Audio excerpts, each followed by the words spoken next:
হে hello guys, আমি নিকিতা। আমি চলে এসেছি আবারও তোমাদের জন্য আরেকটি নতুন ভিডিও নিয়ে। আর আশা করি অবশ্যই তোমরা বুঝে গেছো ভিডিওটির টাইটেল দেখে যে আজকের ভিডিওতে আমি কি শেয়ার করতে চলেছি। তো চলো বেশি দেরি না করে ভিডিওটি স্টার্ট করা যাক।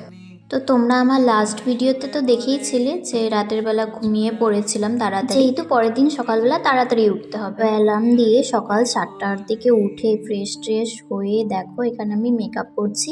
আর মেকআপ তো করতেই হবে, যেহেতু কাজের জন্য আসলে পরে একটু তো ঘোরাফেরা করবোই, তাই একবারে সেজে গুজে নিয়ে বেরোচ্ছি, কারণ আর তো আমরা হোটেলে আসবো না, হোটেলের থেকে তো চেক আউট করে দেবো। তো ক্যামেরাটা আমার বর করছিল, ও তো আগেই রেডি হয়ে গেছে। ওকে বললাম তুমিও একটু নিজেকে দেখাও, তো বললো যে না, ফ্ল্যাশের জন্য দেখা যাচ্ছে না।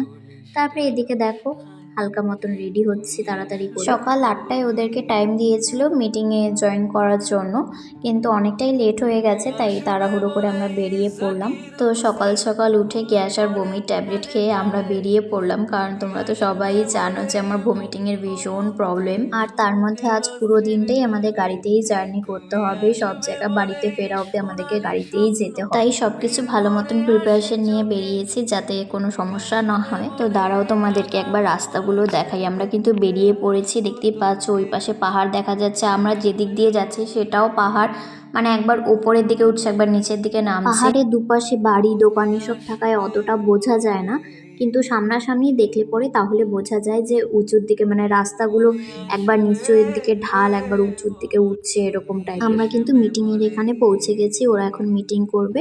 মিটিং শেষে আমরা বেরিয়ে পড়েছি। এখানে দেখো চিপস আর থামস আপ খাচ্ছিলাম। মিটিংয়ে কিন্তু আমাদেরকে খুব সুন্দর ব্রেকফাস্ট দিয়েছিল, ম্যাগি, ডিম সেদ্ধ, বেদানা জুস, চা সবই দিয়েছিল। এসব খেয়েছি, তাই পেটটা একটু ভরাই আছে। তো এখন কিন্তু আমরা যাচ্ছি একটা রেস্টুরেন্টের উদ্দেশ্যে। চারপাশের ভিউটাও তোমরা দেখে নাও। আমরা যে পাহাড়ের উপর দিয়ে যাচ্ছি, যতটা পেরেছি ক্যামেরায় ক্যাপচার করার চেষ্টা করেছি। ভীষণ সুন্দর দৃশ্য। তোমরা অবশ্যই এসো অরুণাচলে আসলে পরে ইটানগরে, মানে অরুণাচল জায়গাটাই খুব সুন্দর। ইটানগরে যাও চাই তাওয়াং, যেখানেই যাও না কেন, ভীষণ সুন্দর জায়গা। কিন্তু রেস্টুরেন্টে চলে এসেছি, দেখতেই পাচ্ছ চারপাশের ভিউটা তোমাদেরকে দেখাচ্ছি। একদম পাহাড়ের মাঝে, মানে এই পাশে পাহাড় এই পাশে রেস্টুরেন্ট, ভীষণ সুন্দর দৃশ্য। তো দেখো একটু ঢুকে পড়েছি রেস্টুরেন্টের মধ্যে। রেস্টুরেন্টটার নামটা আমার ঠিক মনে নেই, যতটা পারছি তোমাদের সাথে শেয়ার করার চেষ্টা করছি, তোমরা দেখতে থাকো।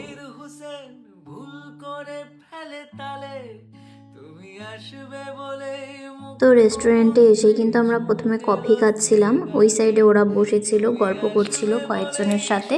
তো এদিকে বসে বসে আমি কফি খাচ্ছিলাম, ওদেরকে ডিস্টার্ব না করে। দেন তারপরে অর্ডার করা হলো ফিশ ফিঙ্গার। অ্যাকচুয়ালি আমার ভীষণ ভাতের খিদা পেয়েছিল, কিন্তু ওরা যেহেতু এই রেস্টুরেন্টে এসেছে তো এতগুলো করে ফিশ ফিঙ্গার অর্ডার করা হয়েছিল, পরে আমরা প্যাক করে নিয়ে এসেছি। আর ফিশ ফিঙ্গারটা খেতে ভালোই ছিল, কিন্তু ভাতের খিদার জায়গায় এই ফিশ ফিঙ্গার খেয়ে আমার অতটা ভালো লাগছে। তারপরে সেখান থেকে বেরিয়ে এখন কিন্তু আমরা গোম্পা টেম্পেলে চলে এসেছি। এটা একটা মানে বুদ্ধিস্ট টেম্পল।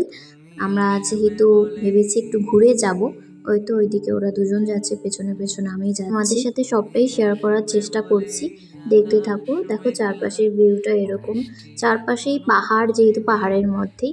আর এদিক দিয়ে সিঁড়ি আছে, এদিক দিয়ে উপরে উঠতে হয়। আর এদিকে দেখো মন্দিরের জিনিসপত্র, এখান থেকে তোমরা মন্দিরের সমস্ত জিনিসপত্র কিনতে পারবে পুজোর জন্য। তো চলো এখন উপরে ওঠা যাক, দেখি মন্দিরটা কিরকম। তোমাদের সাথে সবটাই শেয়ার করছি, তোমরা ভালো মতন ভিডিওটা দেখতে থাকো। বসে আছে গান গায়নি তুমি আসবে বলে, অন্ধকারায় বসে আছে গান গায়নি তুমি আসবে বলেই, চৌরাস্তার পুলিশটা ঘুষ খায়নি তুমি আসবে বলেই।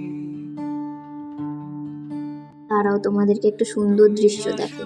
দেখো মন্দিরের সামনে কি সুন্দর কবিতরগুলো বসে আছে, এত সুন্দর লাগছিল না সামনের থেকে। আমি ফটোজও নিয়েছি, অনেকগুলো ভিডিওসও ক্লিকস করেছি, তোমাদের সাথে শেয়ারও করলাম। তো একটু বুদ্ধদেব সবাই একটু প্রণাম করো। অরুণাচলের আমার একটা জিনিস খুব ভালো লেগেছে জানো তো, এখানে মেয়েরা কে কি করলো, মেয়ে বা ছেলে যেই হোক না কেন, কে কি করলো না করলো কারো কোনো সেটাতে কোনো ইন্টারেস্টই নেই। যে যার যার মতন সব কিছু করছে। আর মেয়েদের সেফটির ব্যাপার তো এখানে বলার কিছুই নেই। এখানে মেয়েরা যদি রাত 12টার দিকেও একা বেরোয় কোনো চিন্তা নেই, এতটা ভালো জায়গা। আর এখানে ডগ লাভার্স যারা আছো তাদের জন্য তো বেস্ট জায়গা। এখানে কুকুরদেরকে ভীষণ আদর যত্ন করা হয়, তোমরা গেলে পরেই বুঝতে পারবে। তুমি আসবে বলেই